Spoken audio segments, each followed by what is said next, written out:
അസ്സലാമു അലൈക്കും വറഹ്മത്തുള്ളാഹി വബറകാതുഹു. വീണ്ടും ഒരു വിശുദ്ധമായ റമദാൻ നമ്മളിലേക്ക് കടന്നു വരികയാണ്.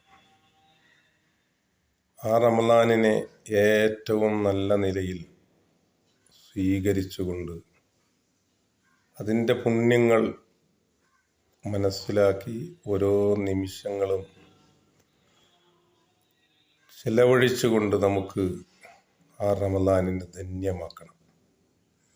അതിനാദ്യമായിട്ട് നമ്മൾ മാനസികമായി ഒരുങ്ങുകയാണ് വേണ്ടത്. റമദാൻ പടിവാതിൽക്കലാണ് വന്നു നിൽക്കുന്നത്. മണിക്കൂറുകൾക്കുള്ളിൽ അത് വാതിൽ തുറന്ന് നമ്മുടെ ഉള്ളിലേക്ക് പ്രവേശിക്കുകയാണ്. ഇതാ നരകത്തിൻ്റെ വാതിലുകൾ അടയ്ക്കപ്പെടാൻ പോകുന്നു. സ്വർഗീയ വാതിലുകൾ തുറക്കപ്പെടാൻ പോകുന്നു. സ്വർഗത്തിൻ്റെ താഴ്വാരത്തിൽ നിന്ന് ആ ഇളം തന്നെ ഇങ്ങനെ ലോകത്തേക്ക് അടിച്ചു വരുന്നു. മുസ്ലിമിൻ്റെ വിശ്വാസിയുടെ മൂമിനിൻ്റെ ആത്മാവിന് അതിങ്ങനെ തഴുകിത്തലോടിക്കൊണ്ട് കടന്നു വരുന്നു. ഇന്നലെ വരെ നമ്മുടെ ശരീരത്തിനും മനസ്സിനും ഉണ്ടായിട്ടില്ലാത്ത എന്തോ ഒരു മാറ്റം ഇന്ന് നമ്മൾക്കുണ്ടാകും. പിശാചുക്കൾ ചങ്ങലക്കിടപ്പെടുന്നു.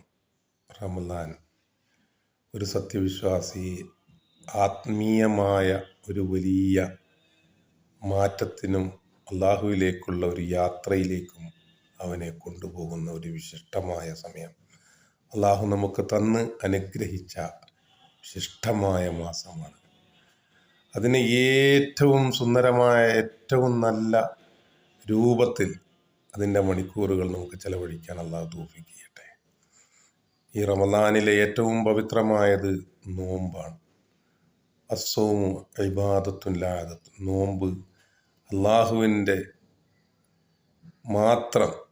സൗമുലി, നോമ്പ് എനിക്കുള്ളതാണ്, ഞാനാണ് അതിന് പ്രതിഫലം നൽകുന്നതെന്ന് അള്ളാഹു പറഞ്ഞ ഒരു വിശിഷ്ടമായ, അവൻ മാത്രം അറിയുന്ന ഒരു ആരാധനയാണ്.